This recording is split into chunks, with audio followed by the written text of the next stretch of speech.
Welcome to the CPM Podcast, the show hosted by three friends who have all battled morbid obesity and have found a new lease on life.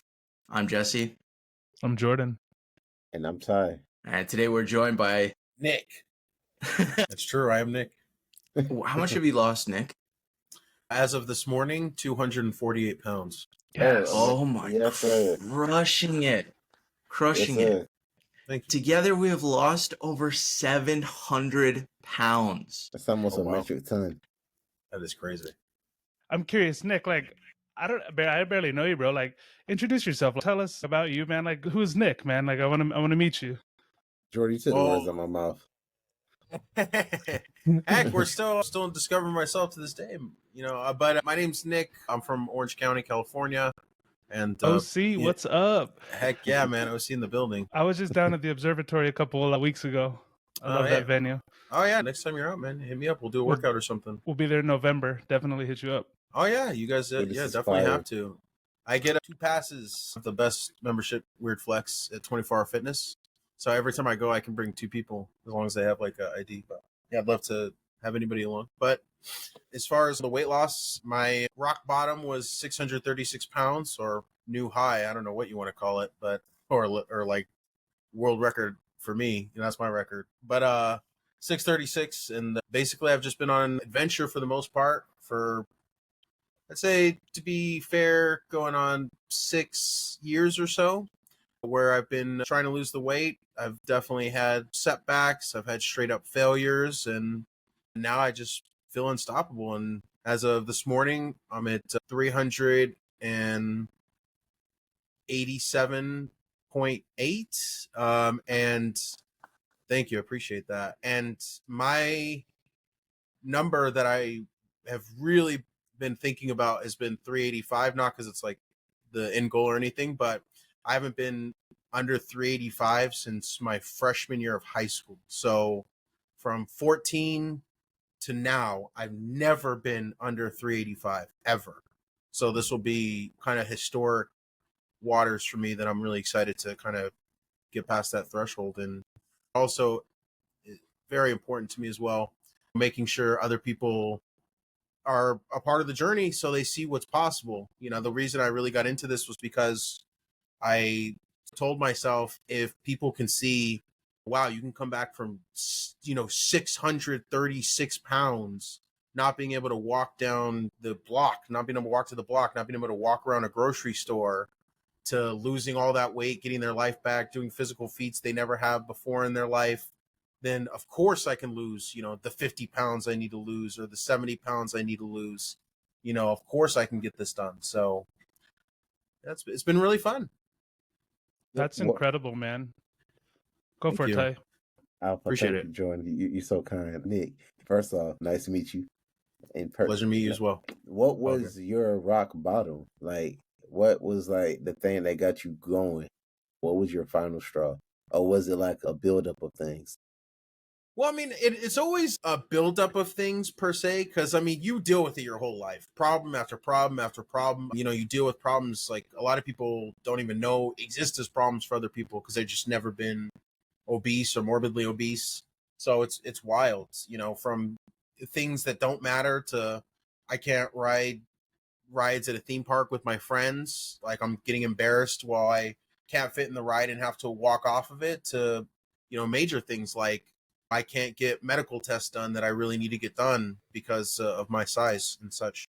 So my rock bottom was really dramatic, and that's how I know I used to weigh 636 pounds. A lot of people don't know their exact weight to that pinpoint, their highest weight. But the reason that I do is because I was having chest pain at work, and they had to call the paramedics for me. And I went to the hospital. It was my first bout with a skin infection called cellulitis. And it's a really serious infection that I've dealt with on 2 separate occasions now that have been very, very serious.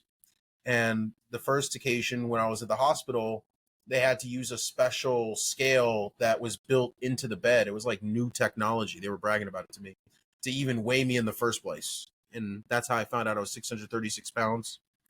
And the hardest part about it was there was something wrong with my blood, to where It was just too thick. There was thickening too fast or too much.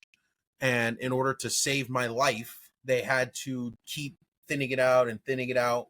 But they couldn't leave a line in me and keep drawing blood out.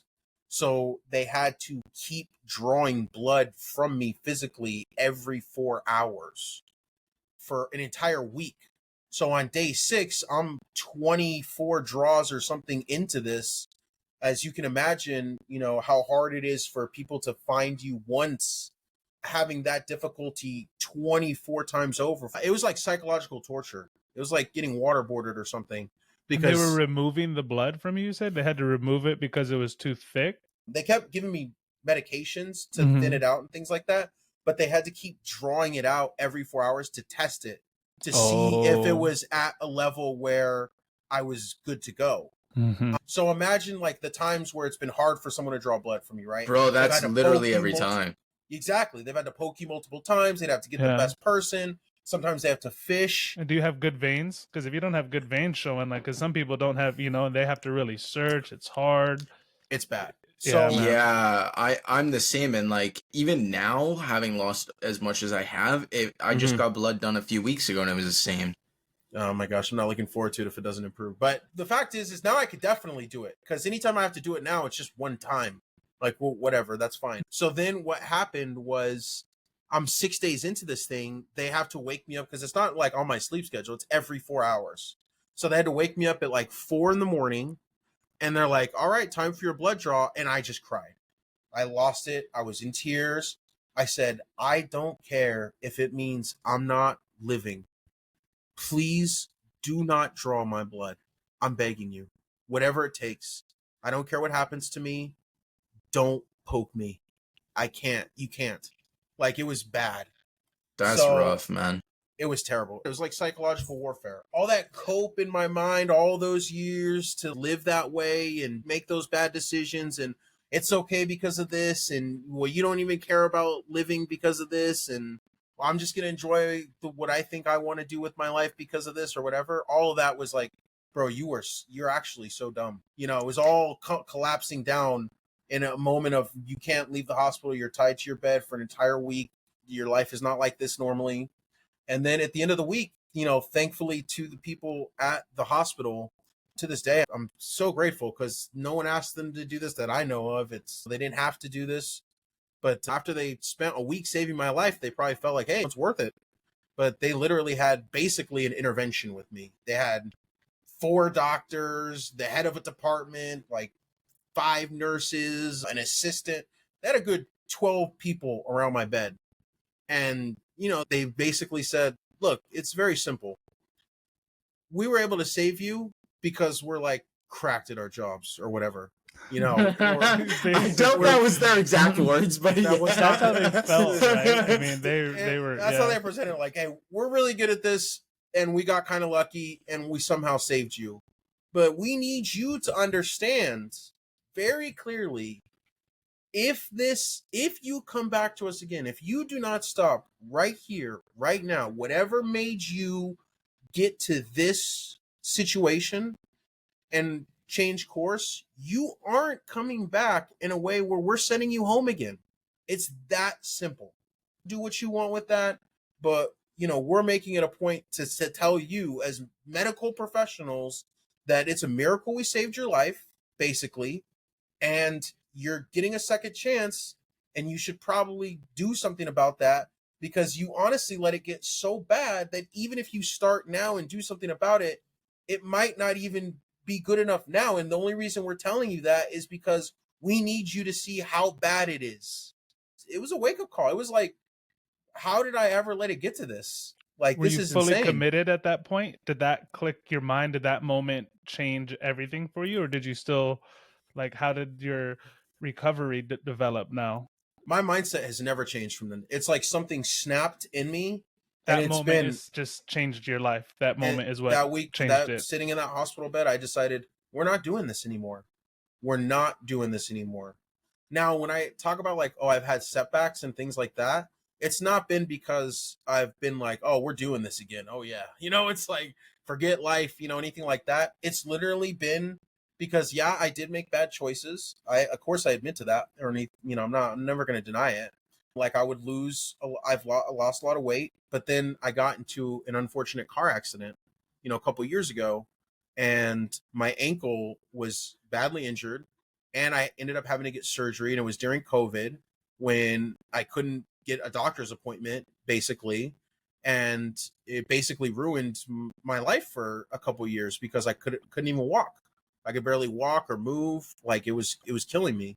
So I, made a lot of bad choices because, I felt so discouraged. Not to say that's like an excuse, but it is the reason. Before that happened, where were you at roughly? The lowest that I ever got to when I was losing weight the first time was like 420. No pun intended. And then I got up to like, I hate to even admit this because this is, almost as embarrassing as getting up to 636. But then I got up to 520. Then I got down to like 450. Then I got up to 480. And then I got down to 440. And that is when I started 75 Hard and my Instagram journey.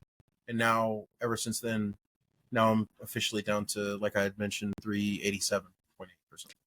So what was like the point where you realized I've actually got it this time? Because obviously going up and down like that, I did that all my life too, so I fully get it. You kind of go through periods of I'm having great success, but you never really fully believe in yourself, Yeah, I get it. I mean, as far as like what happened this time after the surgery and I was good to go and I was fully healed, I was just and I'm sorry, how did I skip over this? And then that's how I got back up to 480, by the way, because I let the same thing happen again with the ankle stuff. After I healed from that, I was good to go. Cellulitis, bout number 2, which was not as bad on paper, but was very bad. Like I had to go to the emergency room 3 times. I had to stay in the hospital for a number of days as well. And then they ended up having to do a surgery on my leg. Where they did any of the doctors / nurses from the first time, did you speak with any of them? Totally different hospital. Oh, okay. Yeah, that's because I have a different insurance now. So actually, that's funny. I don't have a different insurance. I have insurance now. Well, the other trip I had no insurance. You had your blood drawn that many times. You're in the hospital for that long. You didn't have insurance? Oh no, I had no insurance. See, the thing is the California is kind of like the Canada of the United States. There's a lot really? I didn't know that. And that was 7 years ago. Good old Obamacare. Sorry to cut you off. It was Cal Optima. It was like in California, if you're homeless or just poor, you don't have that much money or anything like that, there's a ton of safety nets in California where if you can't afford it, they'll give you something called Cal Optima, and it's like California pays for your insurance. So they like make sure you don't go without healthcare. A lot of people hate on my state, but I'm just saying it's kind of cool. That's a big separate conversation. Oh yeah, fair enough. But 7th largest economy in the world. That's all. Yeah. That's all I'm saying.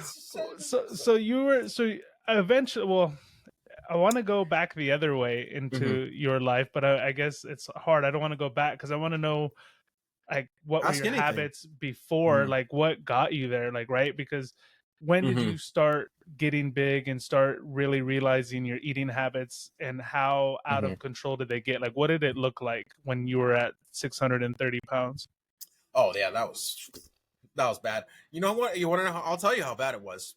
It's so bad that when I see fitness influencers talk about the orders they used to make at fast food, I'm like, bro, okay. I call that a slow Tuesday first breakfast. Like, what are you talking about? Give us an example. Let's hear it. Give us shameful. Bro, I legit have like $60 Uber Eats orders that are food just for me. What's a Sunday brunch? I don't want the Tuesday. I want like a full, like, what was your most, like, if you were fully blind binging, man, what would it be? Dude, it was bad. I'm talking like, so there's a couple things about it. First and foremost, like the way my brain operated back then, dude, I don't even know who that was. That was like some strange dude that like had control of my body for like the first half of my life or something. I relate to that so much. Because what that guy was doing is foreign. I can't even understand it the way that I was thinking, but it was things like, okay, well, I want a combo, obviously. You know, so I'm going to get like a double quarter pounder, you know, combo right off the rip. And I usually eat in the restaurants because I want to refill the soda. So I'm going to get like, you know, a good 2 refills of the soda. I'm not going to take it home. I can't refill the soda. What are you talking about? Then I'm going to at least get 1 extra large order of fries. And then, of course, because I got a cheeseburger, you know, I can't just have one kind of sandwich. Like, you need a chicken sandwich to pair with your cheeseburger. So usually get at least 2 McChickens because that way it balances out the 2 patties on the, you know, other thing. And then because, you know, I'm at McDonald's and they have this nice dessert menu, I mean, I'm going to hook up myself with at least 2 or 3 pies and a sundae because I want to dip the pies in the sundae. That's a decent lunch. And while I'm eating that lunch, I'm actively thinking about what I'm going to be eating for dinner 4 to 5 hours from then. That is the worst part. That almost sounds like you're describing my previous life too. Yeah. I would say I could have said that exact same thing word for word. Like, I think once you get into that 400 plus threshold, though, most people can relate to that in some way because food is like, I mean, you go to it as a source of dopamine. You go to it as a source of comfort. You go to it because you hate yourself and you want to do bad things to yourself. But yeah, at the time, like now looking back at it, you realize that. But at the time, all it is like, man, this food is delicious. I want more of it. Like, you don't really, it doesn't click in your brain how ridiculous this is. For sure. And like you said, when you're over 400, well, I guess there are definitely times. Okay, well, for me, it didn't. No, well, yes, there are times. Always afterwards. No, you're right. It was always during it. It's like, oh, this is amazing. As soon as it settles, it always. That's gonna be my last time. Yep, I can't that's do this true. again. Yeah, that'll be my last time, and then the next day, and it's all over again. Damn, they got this 2-for-1 on Uber Eats again, though. You become numb to the sickness. They got this buy one get one free. What the heck, brother? Bro, you're going to order on Uber Eats. You got like a $15 reasonable meal, and it's like free item if you spend $30. It's like, well, shit, spend $30. Now I have to buy more food, or I don't now get I have the to, deal. or it's not worth it. You don't understand. It's math. Yeah, it's math. That was one of the things I loved about Uber Eats was that it gave me an excuse to order more and be able to say that I did this for a logical reason. Exactly, dude. Oh my god. And you don't have to go get it. It's the best part. That is the best part. But the downside is you don't get soda refills, and you know that's why you just get 2 sodas. I need 2 larges, bro. What's your soda? 100%. What's your soda of choice? For me, it was always Sprite. Sprite. At McDonald's Sprite hits different. Oh, it's crispy, for sure. It's crispy Sprite. It's nice. Their Sprite is better than anybody else's Sprite. It's not even close. Sprite is better than Sprite. I don't get that. 100%. Yeah, it's weird. It's There's the bubbles in the thing. straw. They got something. I mean, it's scientifically engineered that way, right? Like, for sure. That's but yeah, I mean, to be fair, all of their soda is better than any other soda. Like, McDonald's just does something with their drinks. Yep. I don't know what it is, but it is very, very addicting. Drugs. But you have to understand, there's something you don't get, Jesse. Okay, the thing about soda is, it's better than diet soda. It causes cancer. It's actually if you have a regular soda once in a while, it's actually better if you drink than drinking diet soda. I just want you to know that. Yeah, I'm sure. You're trolling. I'm interested now. Now I'm interested. Now I'm sitting up. Please we're the continue. cons of getting shit for diet He's soda. 100% trolling. Please continue. Trolling. No, it makes me mad because it's like, dude, there's like, in my opinion, I wouldn't say there's so few things, but I mean, when it boils down to it, there kind of is so few things that are 1-for-1, like non-diet versus diet. And in my opinion, diet soda is one of the few things that's more than 1-for-1. I think diet soda, and people call me crazy for this, whatever, I don't care. I think diet soda is better than soda. 100%. It's an acquired taste, though. For health. For the health. Both. Taste-wise, no. I think it tastes. Oh, I think it tastes. I like taste better too. I think, but it's an acquired taste, right? It's like beer. Like you don't like beer. Pepper coconut, bro. That's the problem. Oh man, it's so good. Hold on. Okay, I've never tried that Dr. Pepper coconut. Yeah, so good. Yeah, don't get me started on that. It's so But, good. Are you Okay. about that, Nick? Too? You like that? I've never tried it. I don't even like coconut, and that is one of the most delicious sodas I've had in my lifetime. Really? It's no question. It is unreal, man. And I can't find it anymore. It's gone. Yeah, now I can't find it anymore. When I go to Walmart, I look at the Dr. Pepper because I know you guys now. Every time I go to the store, I think about you and I legitimately want to start a petition. We need a petition to Dr. Pepper. We need that stuff back. Like the fact that they made the literal best soda I've ever had in my life. Literal best, better than any full sugar soda, better than any diet soda. Literal best, and they make it limited is a crime. It is a crime, and they should be shut down until they agree to make it again. Now you're gonna buy 20 cases when they bring it back. Yeah. I had somebody suggest to me that I should buy a sugar-free coconut syrup to put it into it myself. There's no way that'll be as good, but I think I'm gonna at least try it. There's no way it'll be as good, but I'm gonna try it. I would try honestly some organic coconut oil. If you go to Trader Joe's, because coconut oil has MCT, multi-chain triglycerides. So coconut oil is 1 million calories, though. I mean, but one scoop of that, because the MCT oil in it is actually very good for your body. The healthy fats are great MCTs. So I mean, a tablespoon. It has good flavor. I used to drink it in my coffee, black coffee with like 1 tablespoon of coconut oil. It gives it a good coconut flavor, and it's healthier than a syrup, I would think. But it's not cream. Not a zero sugar syrup. Calories, but bro. It doesn't have to be though, because an all natural coconut oil is good calories. That's good, healthy fats. It doesn't have to be creamy. Yes and no though, right? Because I can get my fats from other sources that are more satiating, right? Well, it's just a 2-for-1 and MCT. If you want coconut and your Dr. Pepper, it's an option. I can't be seen supporting this conversation, you guys, or I'm going to lose more followers. I've had people DM me. They're literally like, I used to love your stuff, and I supported everything you do, but I can't support this message. The diet soda. I've gotten several of those too. We'll agree with the MCT though. I hope the MCTs are good, but the amount of people that have unfollowed me because of the diet soda posts makes me laugh. And good riddance, man. Good riddance. Like Nick said, Matt, the amount of things that we get that are 1-for-1 or as close to 1-for-1, like, let us have our things. Like, why take it away? The people like claiming cancer, there's very, very, very bad science that says that, and it's the same level of carcinogen as your cell phone. Like, if you're gonna make that answer, you can't be posting it from a cell phone, all right? And then like, there's people that say that it makes you fat. That is insane. That's what I don't get. Someone said that is stop your whole weight loss. I'm like, why isn't it stopping it now? Like, what?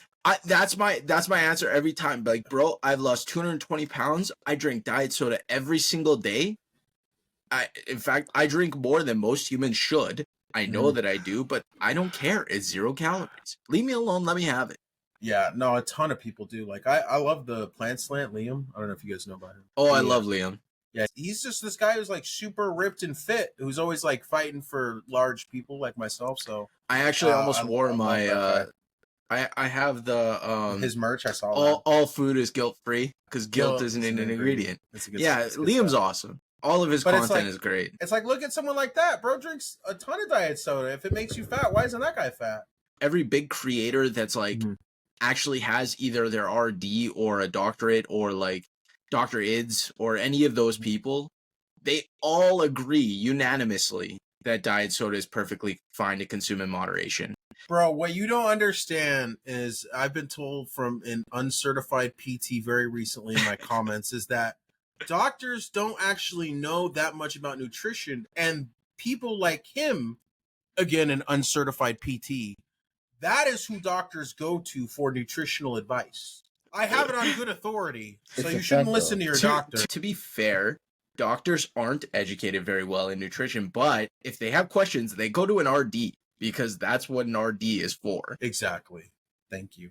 I still agree with the guy that commented on your post. I think he's 100% now this guy's trolling. No, I'm not trolling. I agree with him 100%. No doctor on earth is going to an uncertified PT with 0 credentials for nutrition advice. My doctor does it. So who does your doctor go to? Are you trolling right now, Ty? I feel like he's trolling. Wait, I'm not. But what you said? Who does my doctor go to? Yeah, like how do you know that your doctor goes to an uncertified PT for nutrition advice? Oh, I asked him.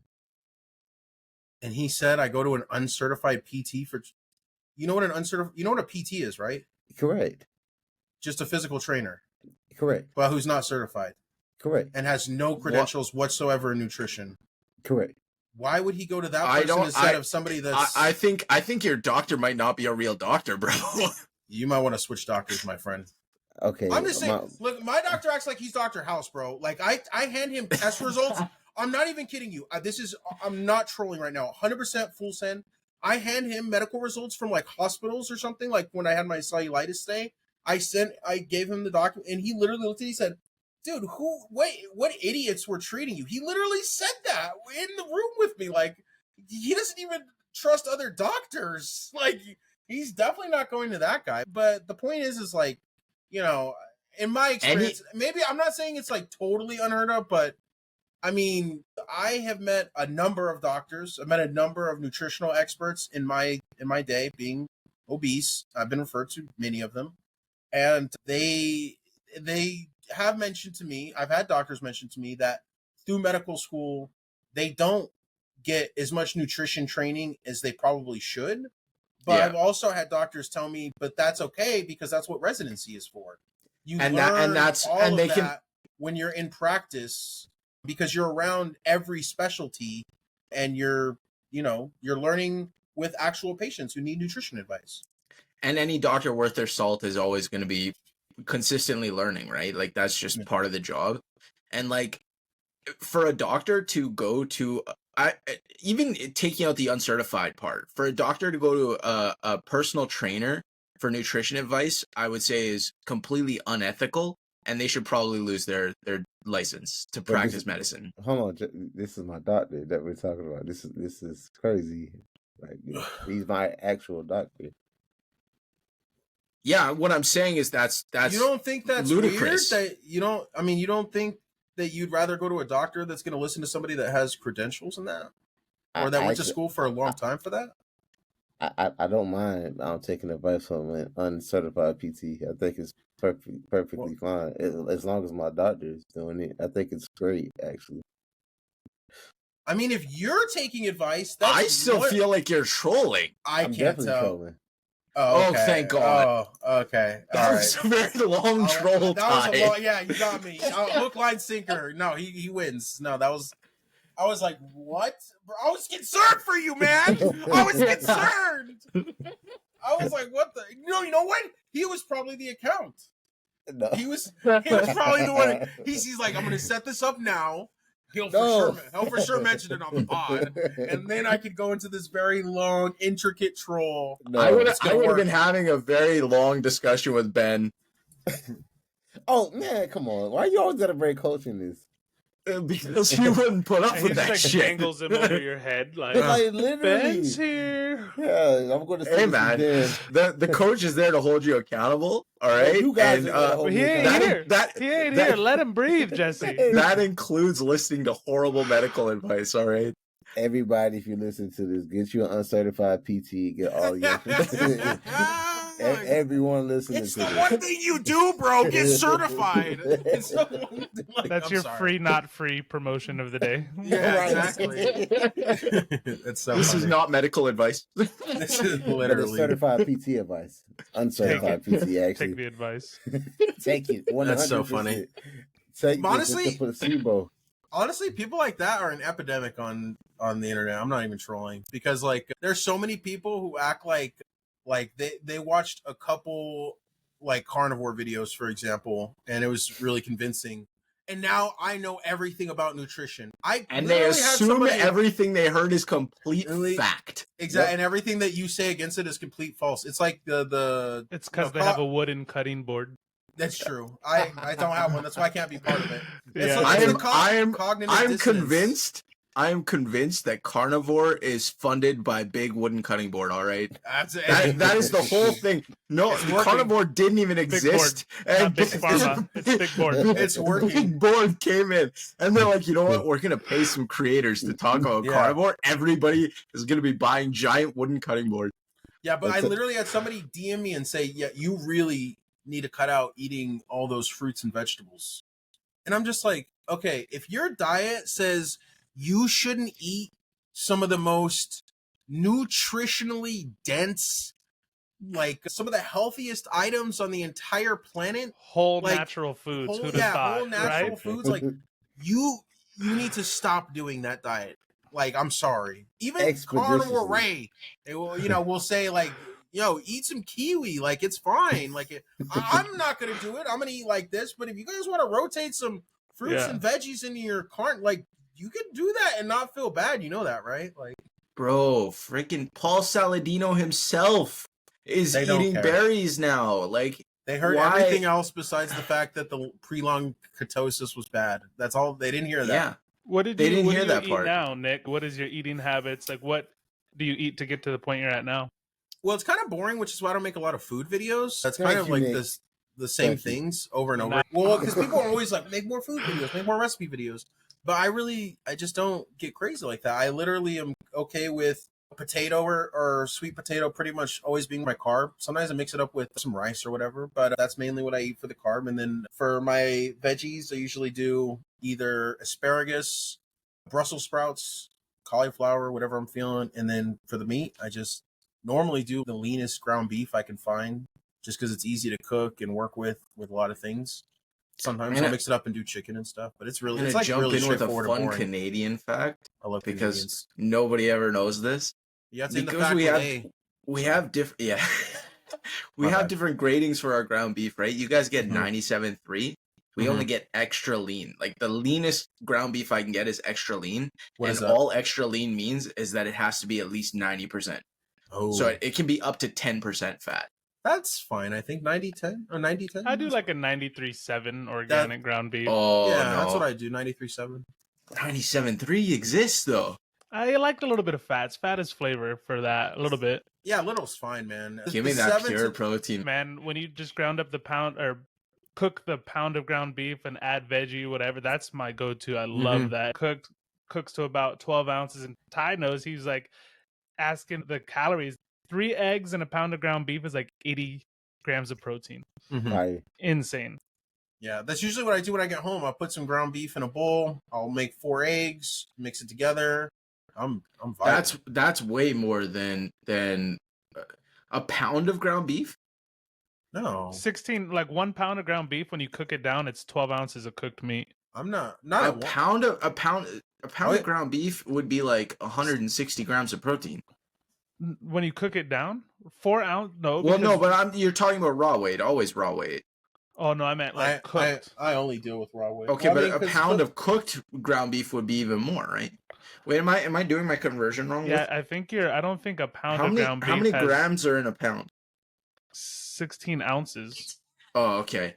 I'm way off. Okay, but that means that a pound of ground beef is still almost 80 grams on its own. Well, I'll talk to my fitness pal about that later. Oh wait, I guess it depends on the. Mine comes out to 92 grams. 92 grams. Yeah, because for me, I know for a fact 100 grams of my ground beef is 170 calories and 21 grams of protein. Well, you have a weird metric system that you use. But that's 4.5. That's 4.5. Because 100 grams, a pound is 450 grams. So 4.5 times that, it's 90 something grams of protein for a pound of ground beef. Yeah, I get 92 grams of protein for a pound of ground for the entire pound. How did you get 160 though? Well, because I thought a pound was 2 of those. That's why. Oh no. Okay, yeah. That's why. Because I did the conversion. 160. I did the conversion wrong. Yeah. 160. I don't think so. Do you have cheat meals, Nick? Like, because I know you mentioned I love the only whole once foods. a day. I'm all about the whole foods. Do you eat like? Do you like? How do you treat yourself? So here's the interesting thing, because I tell people this all the time, and I don't know if maybe you guys feel the same way. Maybe you don't. I don't know. The reason I really don't do like that many cheat meals per se is because I'd rather just eat what I want in my calories. So if, like, for example, I feel like having In-N-Out that day, then I'll, leave it so I know a 4x2 with the way that I get it is 750 calories and like 40 grams of protein or 50 grams of protein or something like that. And I know, okay, well, I'm going to make sure up until then I'm at 1,200 calories for the day.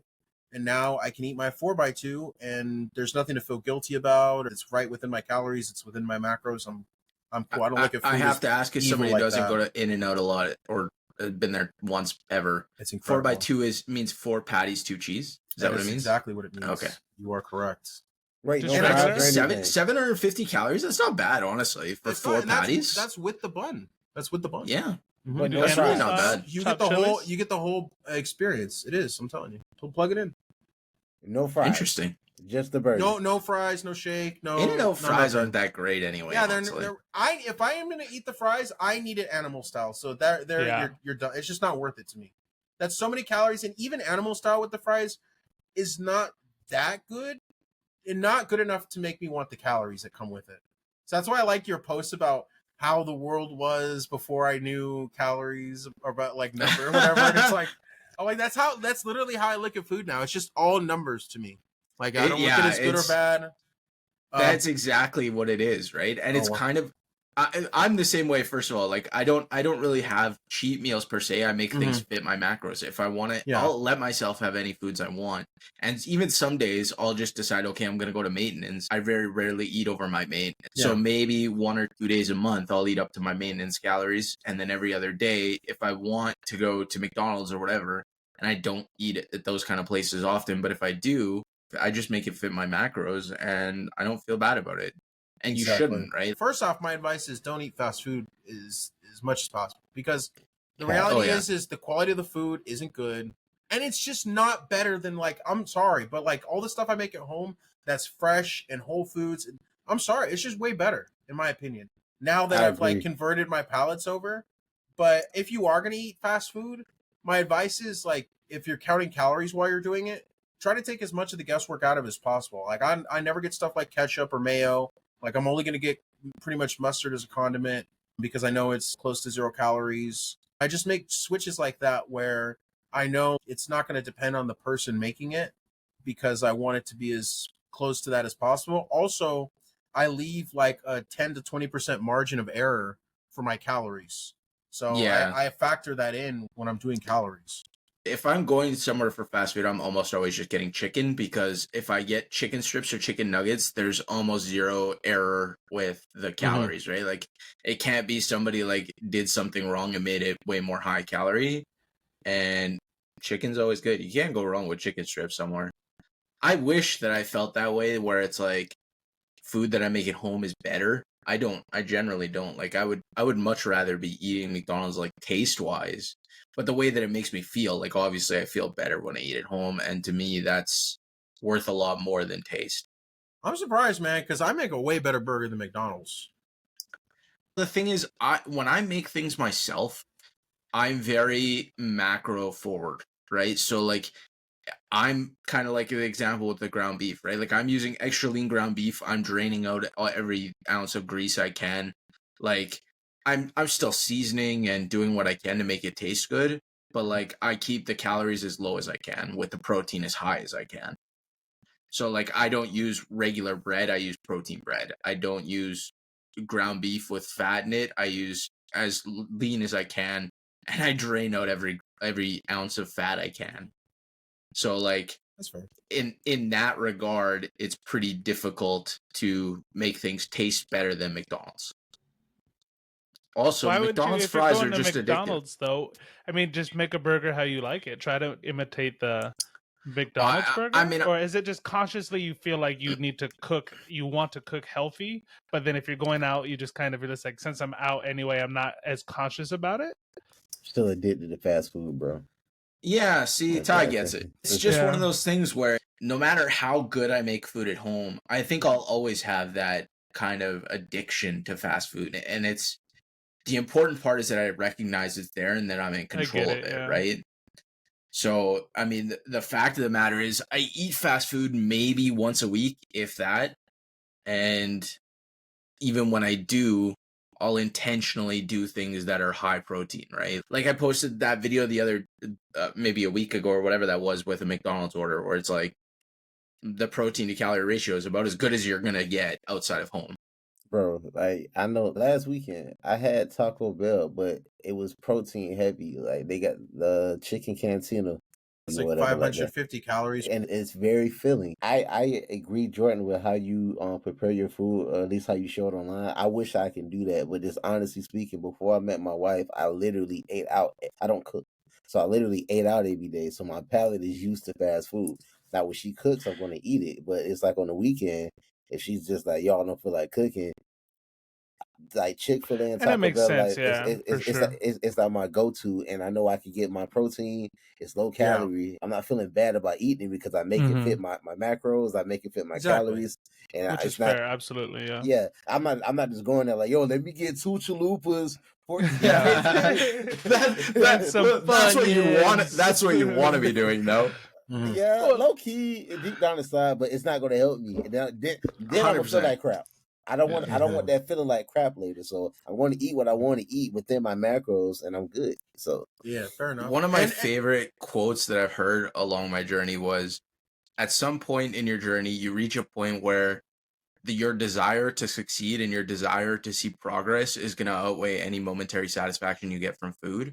And like, I think all of us are at that point, and like, no matter how badly you may want something or how much a craving hits or whatever, like that's not something that's ever going to be worth it anymore to us. And that's an amazing feeling, honestly, because like for the first time in our lives, we fully feel in control of that feeling, right? Like, at least I'm speaking for me.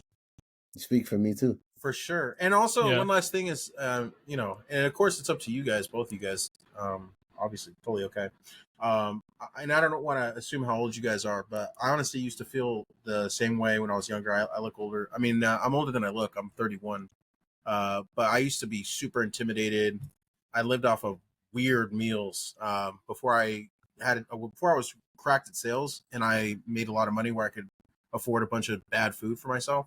I had to basically make cheap food for myself, and I did things like make macaroni and cheese and mix tuna with it, and like I'm mixing like drained That's out. a weird one. It's a weird one. I'm mixing out like drained up ramen with like a can of chili with no beans. Yeah, I've done that. You know as a cooking, I've done that. So luckily my mom like blessed me and taught me how to cook. So I could see the similarities that we've been cooking, and I would make up some wicked stuff. Whatever's in the cabinet, open it, crack some cans, ramen, noodles, mac and cheese, burgers, just making concoctions of food. And that's where that's why I think where our opinion is, we can cook better at home because we've cooked and enjoyed, right? But if you guys haven't been cooking, or maybe like you said, more intimidated in the kitchen, just don't feel as comfortable, you're more reliant on the fast food, which is the same though, because I could cook terrible food, whole meals, like 2 boxes of Hamburger Helper with so much stuff, right? It's,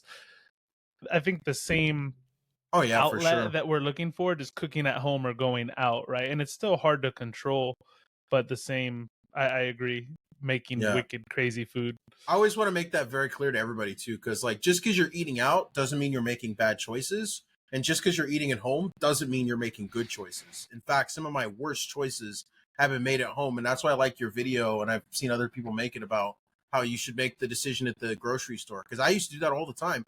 Oh, I'm gonna get a pack of Oreos because I'll limit myself to 2 a day. Yeah, effing right, buddy. It's not gonna make it to the house. It's exactly, dude. It's like, then you're eating that stuff. You're like, well, I don't want to waste it now, since I bought it. It's like, all that stuff. Then you buy it again. It's like, there's only 17 left. I can't just leave the 17 in there. I got to eat them. Exactly. But that's why I'm telling you guys, just as like super friendly, because I like you guys and I think it would help. But I used to be so intimidated by cooking.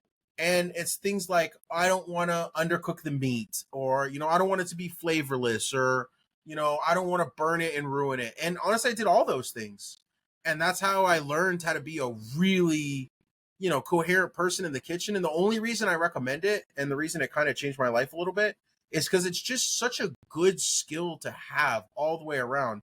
You want to impress a woman, good way to do it. You want to make sure you constantly have good meal prep for yourself, good way to do it. It just make yourself a nice, like if I want you right now, go to the store, get a potato, get a prime rib. I know I could perfectly make that, medium rare with a good coating, and it's going to be delicious. It's going to look delicious. And it's to be able to do that, like you feel so powerful. Again, it's up to you guys. No judgment if you never want to, but just I always highly recommend to people, especially if you're intimidated, get in the kitchen, get practice, get good at cooking. It's one of the best skills you could ever learn for yourself and improve your quality of life. And that's for everybody. I would say I'm pretty good with cooking. In fact, like your food? I do like my food. I love my food. I just like fast food more than fast food if you're good at cooking. Because I'm addicted to it. Okay, fast food is not like, or sorry, my food is that I make at home is not engineered to hit the dopamine receptors and make my brain go freaking flying, right? Like it's that different, right? Or like even just I could make food at home and then go to McDonald's and get a pop and I'll be happy. Like that's fair. You know what I mean? Like it's some small things just hit different. Act of going there? Do you think it's more of just instinctual? It's the taste. No, because I don't go very often. It's right? Like, well, I mean, just habitual. Like once a week. Like I got to make and I understand. It's just the flavors and it's I love Taco Bell. I only go once a week. Like I said, my wife. That's not even nothing. Yeah. My wife, because I finally got her on like counting calories, so she meal preps and like our breakfast, lunch, and dinners are like 500 calories or less with like high protein. So like 6 days out of the week I'm eating at home, but then it'd be like that one day she's like, I don't feel like cooking. I'm like, babe, that's perfectly fine. Like she be feeling bad. It's like, bro, I wish somebody would. I wish somebody could meal prep for me, man. I feel it, man. You're a lucky dude. You better for real. But seriously, one thing I did want to say about because I keep losing the thought. I don't want to lose. I'm so sorry. But the one thing I did want to say about the cheat meals, so I know you had asked that originally, and the other aspect of that I didn't get to touch on yet was the reason I personally don't really care to like do a lot of cheat meals or anything, and if I do like eat outside of my calories, it's almost always something like Korean barbecue, where I'm just eating a ton of meat, and you're like digesting 30% through processing it, so it's not even like all the calories you're eating. But as far as like the cheat meals themselves, it's just one of those things where I've had everything you can have like 10 times over. Like, 10 different slices of the Cheesecake Factory, I've had it. 10 times of every item on the McDonald's menu, I've had it. I've gone through so much food. I don't even care anymore. Like, bro, that's Jordan's mantra. Dude, I know what pizza tastes like. I've eaten so much pizza in my life. I've eaten so much junk in my life. I'm good. I haven't had junk food in 9 months. Like, they're tired of hearing my story, and I don't want to tell you. But I haven't had junk food in 9 months, and I don't want to because I know exactly, right? And it's hard because I still enjoy it. Taco Bell is bomb. Chalupas are bomb. I can go to Chalupa Supreme. The food tastes great, but I'm so over it, right? And I wanted to ask Nick on this quick topic. You said in Southern California, do you know what Mexican food you eating? Because I'm in Vegas and it's big, right? So they're on the East Coast in Canada. They don't have like the good Mexican spots. Do you get down on some Mexican food? Brother, I am Mexican. See, that's the funny thing is a lot of people they get so shocked when they see my Mexican mother and my black father and me standing in pictures. And they're I was definitely shocked about the video about your dad. No disrespect. Are you albino? No. It's just I'm not. It's just that my biological father, who did not raise me, is Italian and he's lighter skinned. But I'm mostly Mexican and a little Italian. And I was raised by the Mexican side of my family. I don't even know the other side of my family. I was raised by all Mexicans and one black guy, who is, by the way, incredible. And, definitely a big reason why I am where I am today. But that's neither here nor there. But the point is we make tamales every year. We get down on all that good stuff. There's people ask me when they come to Orange County, they're like, where's the best Mexican food? And I ask them, what do you want? Because right now I'll tell you where you can get the best burrito. I'll tell you where you can get the best torta. I'll tell you where you can get the best tacos. I'll tell you where you can get everything you want. No place has the best of everything, but I'll tell you every best place that you can go. Best burrito. I love a good burrito. Bro, you want the best burritos? Shout out in my personal opinion, I personally like Taqueria de Anda. Shout out them in Orange County. You know, if you're in there, hit them up. If you like tortas, the best one in your life, Taqueria Tapatia in Santa Ana, $6 cash. I don't even know what they're doing over there. What you doing? Straight carne asada or what? Carnitas all day. Carnitas, okay. I don't even think that's just a food operation. I'm gonna keep it 100. They only take cash and they only charge $6 for the best sandwich you've ever had in your entire life. It will change your life. That's how good that sandwich is and how big the portion is. They must be selling something else in the back. I'm telling you, because I don't know how they stay in business, bro. It's wild to me that you guys living where you do have found success, because like when I'm in Vegas, man, there is so much good food everywhere. Discipline, bro. It's mental. Everywhere, though. It's not like that in Canada. No. Well, yes, like we have good food. It's not the same though, man. Like it's not. Most of the best meals in my life have all happened in the States. Bro, Vegas is its own thing. Living in Orange County is not like living in Vegas. Yes, we have a lot of very good restaurants here, very nice restaurants, high quality restaurants, good deal restaurants. Vegas is 90% stunt food.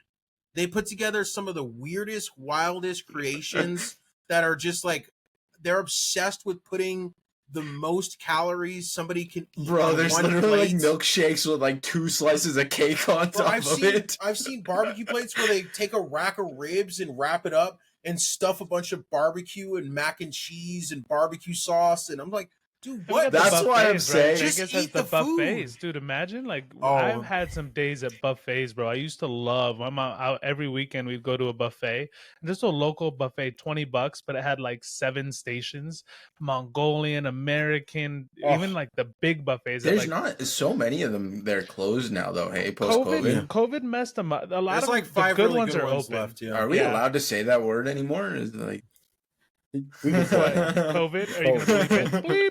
I think there's like you're gonna 5. get canceled. And the only reason I know that is the same joke I always tell people. They're like, "How do you know so much about this or that?" Or that? I'm like, "I did 22 years of intense food research.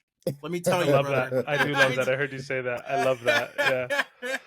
I'll tell you all about it, man. But that's the best experience, man. And your positivity, man, and your outlook on it, and just your whole approach to it, and how you deliver that message is awesome. Just your genuine character, delivering that every day. It's really inspiring, man. I appreciate that, man. Just doing my best. Pass on the message, the love. You know, what I really want to be, and I think, I don't know, stealing this from Anthony, shout out Heavy to Modified. I might be. He might have said this to me, or I might have got it from somewhere else. But what I really want to be is the person I wish somebody was for me, in the sense that, like, you know, I know there are definitely a lot of adults in my life that would sit down and have conversations with me where they genuinely cared. They genuinely wanted me to get better and could see I had a problem, but they just didn't know how to reach me or attack it or help me with like the intricacies of, you know, how you deal with the problem when it's gotten that far out of hand and that far out of control. And just one of those things where, you know, I really just want to shortcut it for everybody else so they never have to go through an experience, you know, what I experienced. You know, it's been bad, man. Like I've had a lot of trauma in my life, and I want people to know, you know, I survived that. I watched my mom pass away. I watched my dad pass away, where not only did they pass away, but it was in the room with me, you know. And then I got to the 600 pounds. I almost died.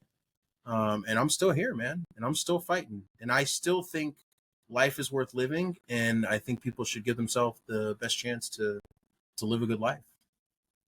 That's absolutely amazing. That's why I started posting content. And when I posted about why I started to make content, my words were that every video I make is just a message to my former self. Oh, I just want to be able to. I just want to be able to give these words to my former self. I can't, but I can give them to you guys. That's all I can. That's all we can do. We can try and help other people. We can't help our past selves. We've already helped our past selves, but we can't go back and change things, right? But what we can do is hopefully change things for others. And that's what it's all about, man. That's what this social media thing is for me. I can tell that it's what it is for you. You got added to my quote board. There you go. It's good You're stuff. welcome. Some good stuff on there. I want to ask you all something. Please. What version of yourself do you think is most important? The past, present, or future version of you? And why? Is the most important in Because what way? The present makes all the decisions. Yeah, and most important in what way? In any way. So I guess pertaining to where you are right now. Yeah, I would have to agree with Nick that it's your present, because your present is the one that's your present's acknowledging how you're handling the past, and it's also making the decisions for your future. You know, now that I think about it, actually, it might be a tie. But go ahead, you go. Jordan? I'm kind of pondering. I think all are equally as important, but I kind of want to say the present, right? I think I don't want to think too much in the future and think of like my future self, because I can only strive to be that person today.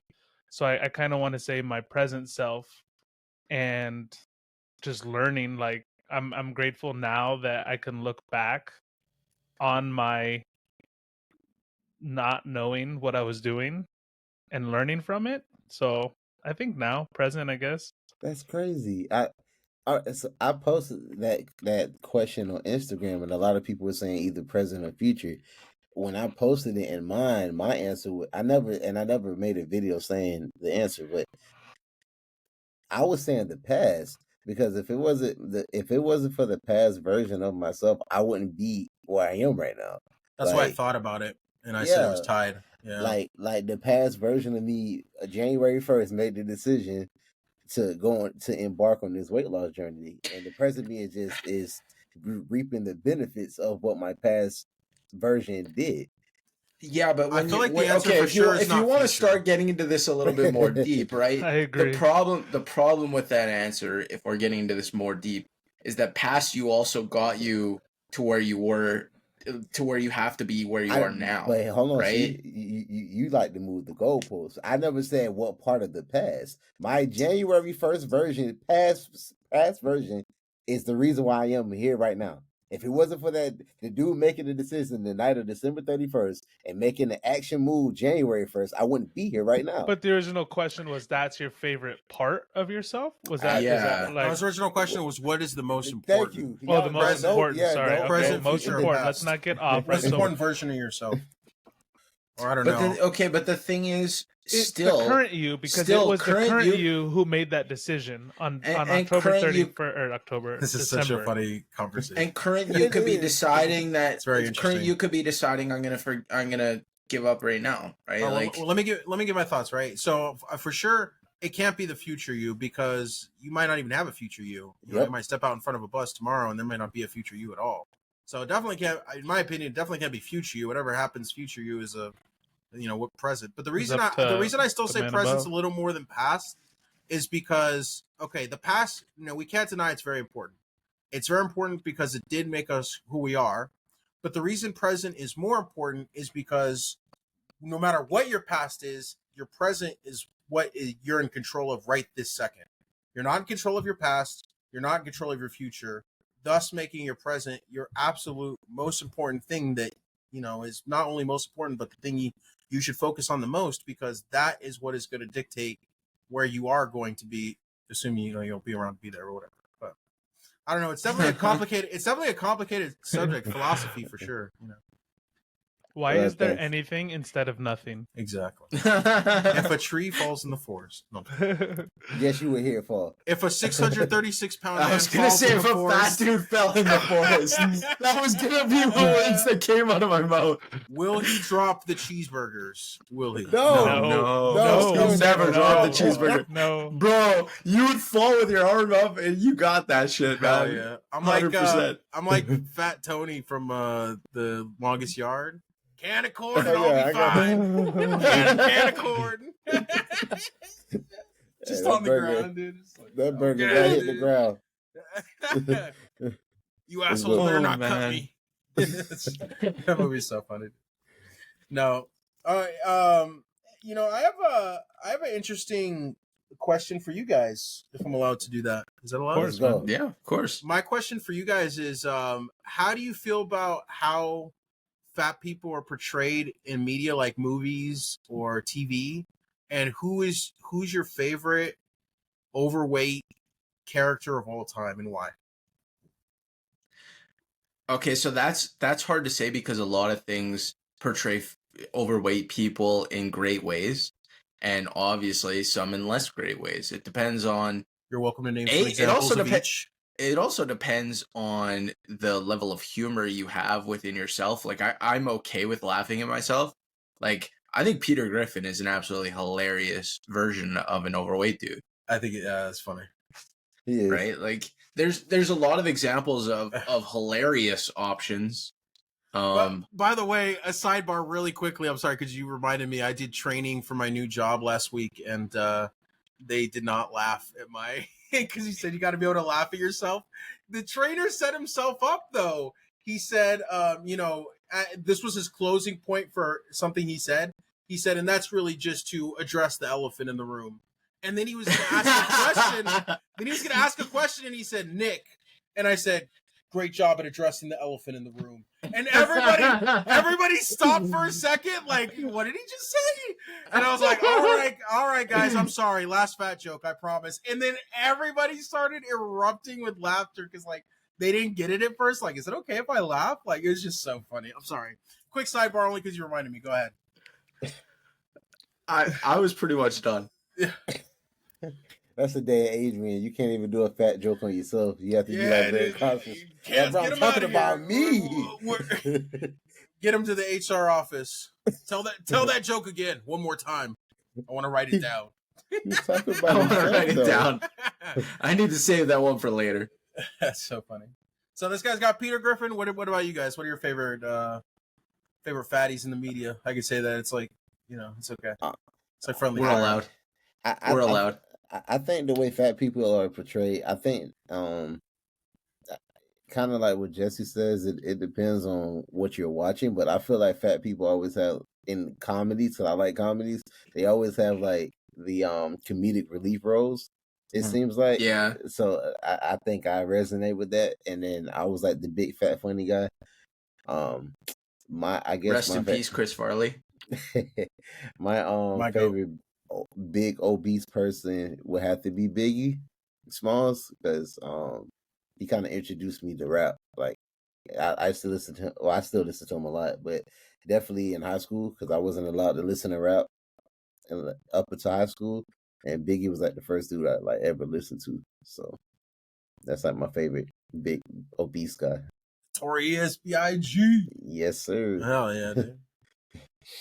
That's cool. I think for me, I've noticed now I feel it's kind of weird. The other day I actually had a bad day where I felt very insecure, even with like my weight loss. I just had like an off day, and I noticed when I look at now, if I see, like, I was at a concert last week and I see like, I guess fat people, for it's hard to say. I don't want to call people fat because I was sensitive at one point, right? Sorry, like, yeah, but I feel it's more like, I feel that it's more like, I don't like that people aren't as worried as I was in my own skin. Like when you see somebody who's fat, right? I feel I was the most insecure and confident, even though I've had people, like I was so fat, I've had people in Walmart, like, damn, like I hear them talking like, damn, how did he get so fat? Like I literally heard them and it broke me, like, and I hated it. But I feel health is always perceived. You're more respected. Danny Mabley said this. I forgot his social, but he said you're more respected in Danny Gets Fit. You're more respected in business if you're like not fat. So I feel that's statistically true. I feel like there's a perspective always, but I felt like it was more in my head when I was overweight. Like I felt the most uncomfortable in my own skin. But now, so I guess who do I look up to? Chris Farley was of course a legend, and I said that before, but I think I had to look it up. I look up to Ethan Suplee. the most, who was he's Tuna amazing in Blow, right? So he lost 200 pounds and he was the fat actor, and you saw him in all of his roles. Or Blow is what I remember, and 200-pound transformation. I've always kind of been inspired by him. But I love like Gabriel Iglesias. I love Jelly Roll now. I think Jelly Roll's story is really cool, and he's trying. I love Chris Farley, but I think Ethan Suplee really sticks out to me as somebody I idolize. That was the guy that was in My Name is Earl, right? My Name is Earl, yeah. Yeah, and he was in Remember the Titans. Yeah. Yep. He was the one who's like, I'm not smart enough. And Boy Meets World. Yep. Coach. And Boy Meets World too. Great show. Yeah. No, yeah, I remember that. All right, Nick, now your turn to answer. No, I don't have an answer. That was just my question. You can't direct my question to me. It doesn't work like that. No, I'm just kidding. No, I was just wondering because I just wanted to see other people's takes on it. I've never actually really asked people before. But sometimes I do notice, it's like one or the other. There are definitely like a lot of fat comic relief characters. Sometimes I do just happen to notice that, they do sometimes make fat people like slobs or like, what's the word? Overture? I don't know. Like a weird, grotesque, stereotypical version of themselves. Or fat bastard. Sometimes even like bullies. Oh man, yeah, fat bastard, yeah. Harold from Hey Arnold comes to mind. They always made him like, the bully with his stomach hanging out. I don't remember Harold from Hey Arnold. Remember Harold? I don't remember Harold. I gotta go. The reason I asked the question though is because every chance I get, I like to bring up how much I love Kung Fu Panda. And how I think Jack Black's Kung Fu Panda is great representation of fat people being capable of a lot more than you would think, or maybe even more capable than what they think, while also dealing with like their peers, like talking about them, to behind their back one way, but then talking to them to their face one way, for the most part. I just thought it was a good representation of a fat character, in my opinion. And it's a great movie littered with a lot of wisdom. Have you seen the guy on Instagram that calls himself the real life Kung Fu Panda? Oh yeah, and he's always doing the crazy stunts. The parkour stuff. That guy's sick, dude. Bro's like 350 pounds or something doing parkour. It's crazy. And he's good at it. He's crazy good. Is. Bro is flexible, mobile. I have respect it. You get it. Yeah. Yeah. I'm happier. I'm gonna release the clip. And Anthony asked me, he said, That's so what he's telling how do you feel about these like fitness influencers, where people would say like, you could be fat and healthy and happy? And I was like, I hate fat people for real. we all just started laughing our asses off, dude. It's so good. But some people are like that. I don't like people that say that whole like you can be big and love yourself. Like, bro, I absolutely despise. Okay, but I'm gonna make the same point that I made to him before we get too lost in the sauce. Okay, for every supposed person that's out there saying that, there's like 1,000 fucking people saying, "Oh, this is body positivity. Now this is what the body positivity should be about." I'm so sick of hearing about the body positivity movement. I swear to you, I'm not even trolling. For every one person who's actually a part of the so-called body positivity movement who's saying those things, there's like 1,000 who are saying, I don't like it, I don't want it. Where are all these fat people saying like, oh, you're beautiful and healthy? I'm sure they're out there, but I barely ever see these people. I'm just being honest. I never see these people. So that's why I told in the video, just like I'm going to say now, tag me in the videos. I just want to see, man. Because I just don't know. There's a lot of them out there. They're all. You know why you don't see them? You know why you don't see them, Nick? Because they're all on TikTok. Oh, yeah. They're all on TikTok. It's a lot. Look, there's a lot of them, and they're all on TikTok, and they're all sitting. They're like, it's almost like it's very clear rage bait, because they'll be like, "This is everything I ate at Walt Disney World or whatever," and they're clearly eating like 13,000 calories, and they're like, "I'm beautiful." And it's like, come on. I mean, you're trying to rage bait. That is rage bait, because that 100%. Not a lot triggers me, and I don't get invested into what other people do, but that is very triggering. 100%. Like why are you doing that? Like, you're so obese, right? Why do you flaunt that? It's hard. I guess for us, it's a very common thing. Yeah. Exactly. I feel bad for them because they don't know. I feel like I don't I don't feel bad for them because they're doing that on social media. If they're doing it in their personal lives, then I feel bad for you. But when you're going to social media and you're telling fat people are they that really you can't influencing people though? I mean, let's be honest. I think they are. I don't man. think. Do you Bro, think? Be honest. Be honest. Let me ask this: do you truly think someone who's skinny is gonna watch that and start? Let me say this. Before I became a social media content creator, I was involved in tons of communities. I'm in probably 10 Discords. Okay. I'm in several Reddits. I read and consume a ton of content for people that are morbidly obese and trying to fix it. And the amount of people that I see that are going, I don't want to lose weight. I just want to figure out how to solve my problem of my foot hurting when I'm walking. Or I don't want to lose weight. I just want people to like me more or whatever. So many of them are influenced by these people saying that you just need to love yourself. This is what I'm going to 100% those people. Take away the content and those people are good. They're right. They're 100% good to go. They're not going to have any issues. The problem is that those people may have decided they needed to lose weight, but they're not, because there's all these people telling them, no, you're beautiful the way you are. You don't need to change. It's the accountability piece that they're disregarding. Yeah. So it's someone telling them something that they know. I feel like deep down inside they know it's not true, but it's like someone. Yeah. It's giving them a cop out. I'm pretty sure we've all experienced the person that they probably said something very hurtful in the comments, like, bro, just stop eating so much and exercise. Like, what they're saying is true, but it's harsh. So when you have a whole bunch of people saying that, but then you got somebody saying, like, bro, just be comfortable with what you are. I like you at, like, you're a great friend to me. Just stay who you are. You're a great person.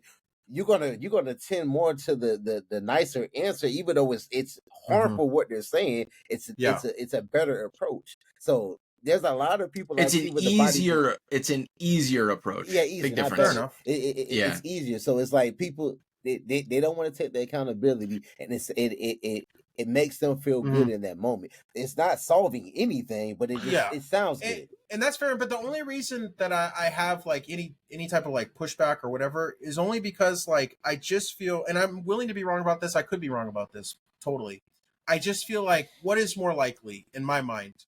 Somebody is gonna be either bad or they're totally good off, and then they're gonna go into that direction based off that content, or somebody who's bad or already in that direction sees our content and is gonna go this way. What's more likely? In my opinion, this way is far more likely. However, the one thing I really need to say right now, because I need to get it out, I want to make it very clear. And that's the end of the show. Okay, buddy. I want to make it very clear that if someone says, I'm fat and I'm happy and I want to be that way, okay, I'll draw the line there. But then if you start saying, like, I'm healthy, I'm going to be okay, I'm not going to lose years off my life, I'm not going to have any health conditions, that's where you're just not dealing with reality.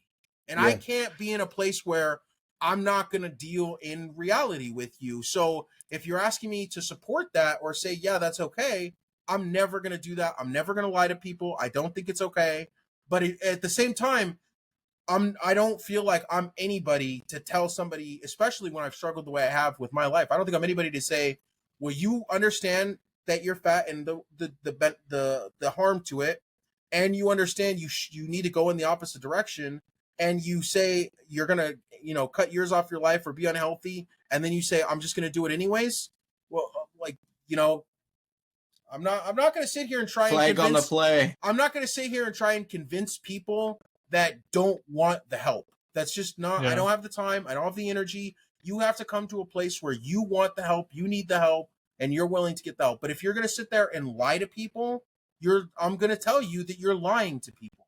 But I just want to make sure I get that out, because I know a lot of times, okay, you push back now, you think, oh, wow, you must be pro body positivity. And I just think that a lot of the naysay is just bullshit, because I don't see it nearly as much as I see all the dissenters. But again, I'm not really on the TikToks like that. So it's your algorithm, bro. Trust me. It's 100% the algorithm. And I want to point out that you've also had that click in your mind already, right? And now if we go back to the earlier conversation where you said you don't recognize that old Nick. For sure. That old Nick may have been influenced by that. I'm not saying that you would have been, but you don't really know. Oh, Nick honestly. was influenced by somebody saying you're just that weight because some people are just a big body size, and that's just the way it is. That's the point, though, right? Which is almost just as bad. But that's not. But that's a little different than. But you're still healthy and beautiful, and you're going to live a long life. And it's different. But the point is that people are still going to hear it and believe it because they want to believe it. Mm-hmm. Would you rather have somebody come up to you and just like, I've had like very few, maybe like 2 people are like, Jordan, you're getting fat. Like you need to like, do you think that should be more accepted? How would you guys feel if people were more upfront? Like one of your good friends, when we were at our heaviest weight and I was at 450, they're like, dude, you're really fat. You need to change this for your health. How do you think that? Because people don't really do that, I feel like. Or have you experienced that? I think very few people are going to get success from that. Very, very, very. Well, no, just if your friend had a heart to heart, like, hey, dude, like I'm really worried about your. If you do you think because that did that to me all the time. I have had that. Hospital bed. Yeah, I've had that many times. That's why none of it ever did anything except shame me into eating more food. You never had any adult ever sit down with you and be like, or anybody besides the doctor when I needed a COVID test to freaking go to a Raiders game. Like I literally got a COVID shot just to go to the Raiders game, and the doctor was like, "Yeah, you're gonna have a heart attack."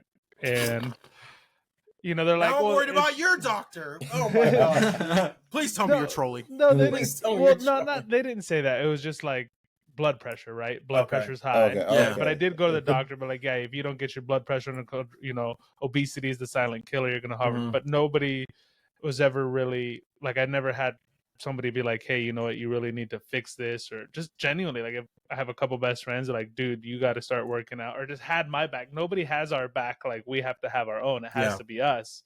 We have to drive it. Nobody can drive that train for us. Nobody could be like, you need to fix it. I'm going to help you fix it. It has to be us. And it's hard. But I don't think there's anything that any one person can say.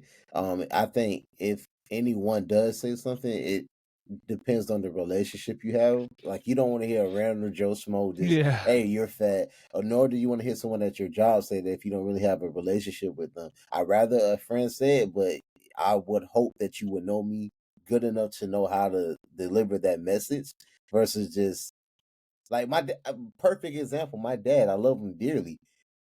After he had his heart attack, it's like he went on this health binge because he had a heart attack. It's like, I just want to make sure everybody else is straight. Hey, son, you need to lose weight. You're fat. Wait, bro.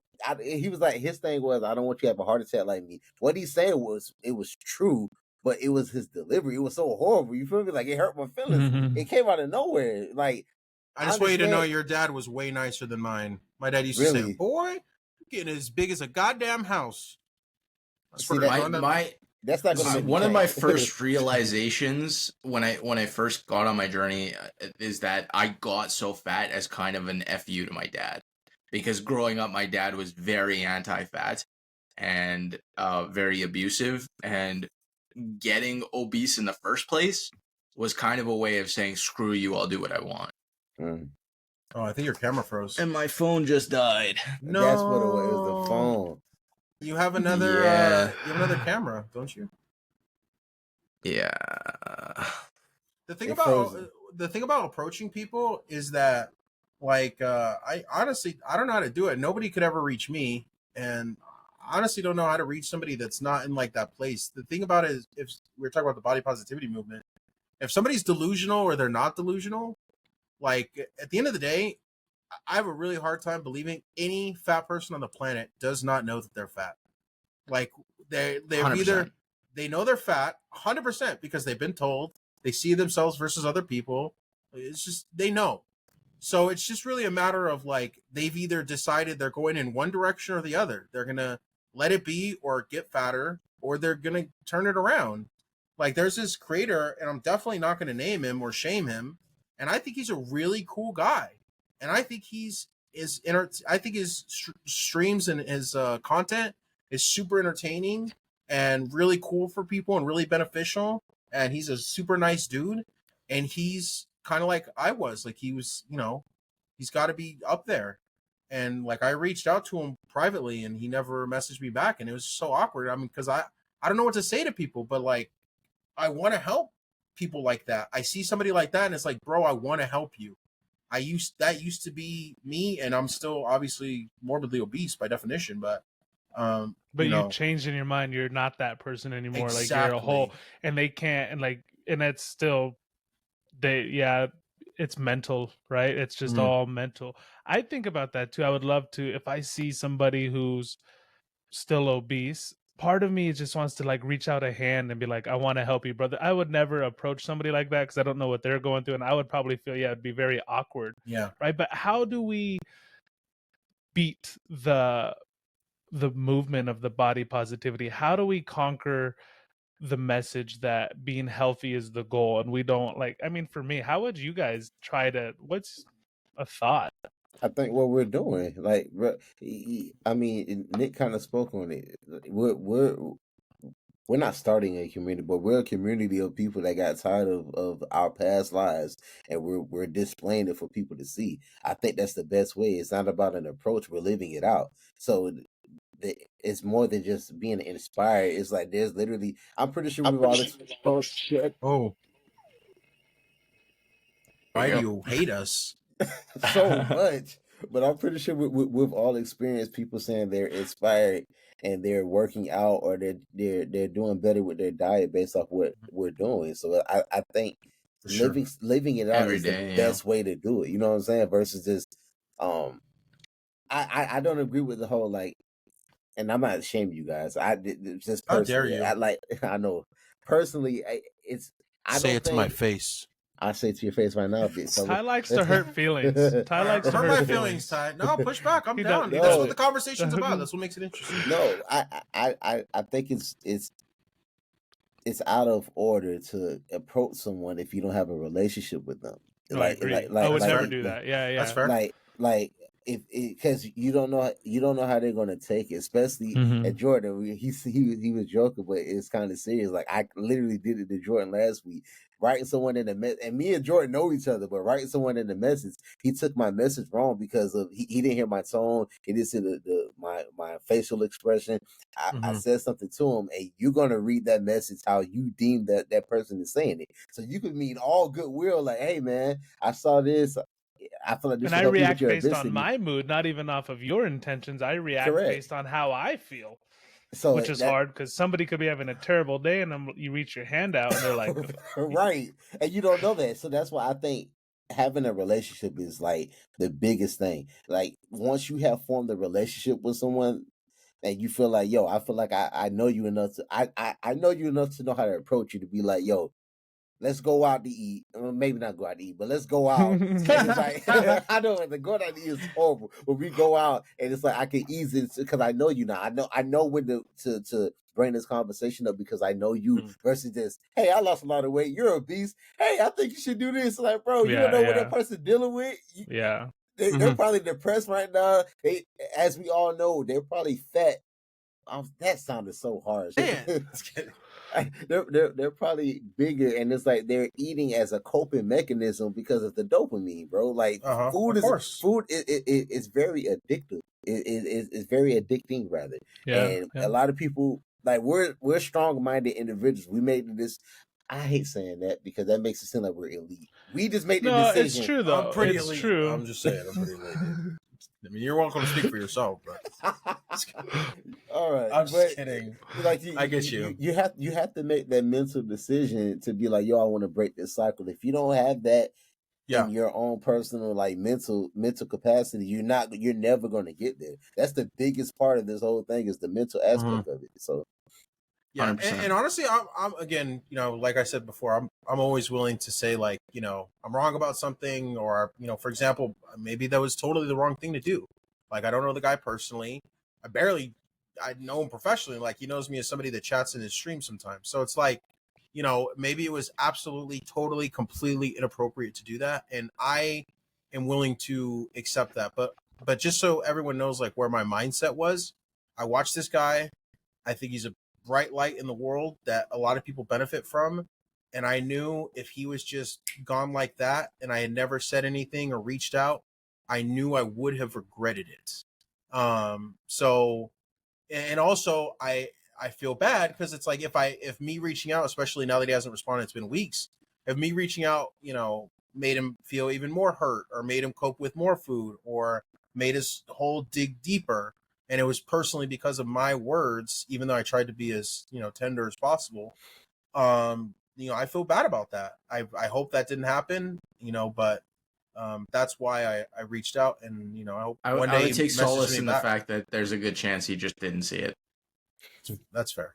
Yeah. But honestly, there's a good chance he probably did see it, because he only has he's a big creator on TikTok, but he only has a couple thousand followers on Instagram. And when somebody has over 50,000 followers on Instagram, their stuff becomes a priority in your notifications. I don't know if you noticed that.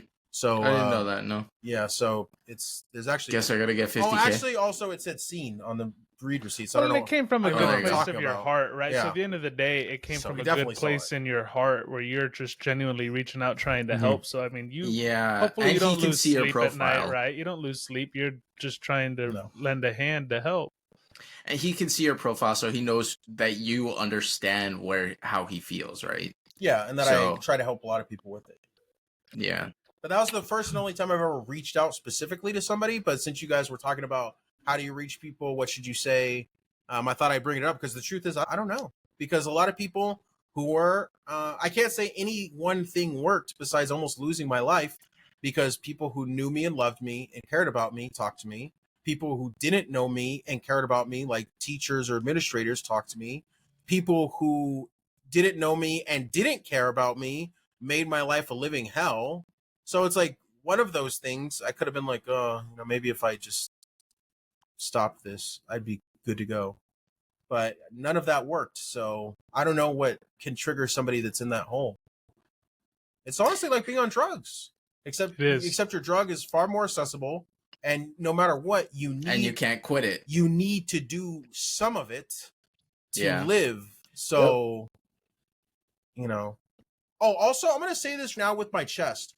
I'm sorry, but I am so sick of people acting like people that are on actual drugs in NA and AA never get any sympathy, never get any credit for being sober, never get anything, and fat people are babied and get treated with all this love that they don't deserve. It's not like that. It's, in my experience in my life, it's the opposite. When I've seen somebody that's had alcohol and whatever's they've dealt with, and they've gotten clean and sober, people have been gracious to them. They've celebrated them. They've been like, oh man, that's sick, dude. You got a year's sobriety. That's awesome. And people, as far as I have known, have always fat shamed, have said, you can't be fat. You're disgusting, blah, blah, blah. Even now, 250 pounds down, inspiring other people to lose weight, I get fat shamed every single day. So it's like every single day. Yeah, look at my comment section. It's a battlefield. It's disgusting. Every single video I make, I have at least one person. Why should I listen to a fat guy? Like every single time. To be here. Bro, those people are so miserable. Bro, some people just think that some people think that every reel they see is they're the target audience for. It's like, bro, the whole world does not revolve around you, and you realize that by commenting. But the crazy part is that by engaging with your comment and commenting, or by engaging with your content and commenting, they're gonna see more of that content. Yeah, like just scroll past. What, like, hello? Yeah, no, it's weird, man. And then the other thing is the people that literally go out of their way to be like, they'll put themselves in their own little loop. They'll say something like, who cares that you did. Someone put in my comments, who cares that you did 17,000 steps? And then someone else commented, bro, that's really hard. Like, I do 23,000 steps like nothing. Okay, we'll do it with a 200-pound backpack strapped to you. I would never let myself get to 200. What the fuck are we even talking about, bro? Like, what is this? Like, okay. That's so many people's argument. I would never let myself get that big. What do you want me to say? Like, I didn't know you were better than me. Like, congratulations. People lack empathy, what it's like, right? Yes, people don't 100%. understand. If you can't get out of your own damn shoes and try to realize what somebody else, their perspective, it's just no point even talking to them. If you lack empathy and can't understand, right? If you just go into comments like, you're fat, right? Like there's no, I give them no time. Don't even give them no time. Don't even let them rage. Boys, we're getting to an hour and 40 minutes. This is a great combo. Better. Well, that's the thing is, so we should wrap this. I feel like Nick is going to be open to coming back. I was open He's to like, it. How much am I getting paid? Until Ty trolled me for 5 minutes straight. Then I decided, I literally decided at that moment, oh, hell no, I'm never doing this again. It's my fault, guys. Sorry. I better tell your damn doctor to get certified. No, I'd love it. If you guys would have me back, I'd love to be back. We're going to call it there. We're going to keep going on tangents if we keep talking. Thank you for tuning into another episode of the CPM Podcast. I'm Jesse, Progressive Overhaul. With me is Jay Keeps Moving, Jordan, Nick's Losing It, Consistent Beast Ty, and we're on all social platforms with those names. CPM Pod on Instagram and CPM Pod on YouTube. If you want to see Nick back on the pod, leave us a comment, let us know. We'd love to have him back.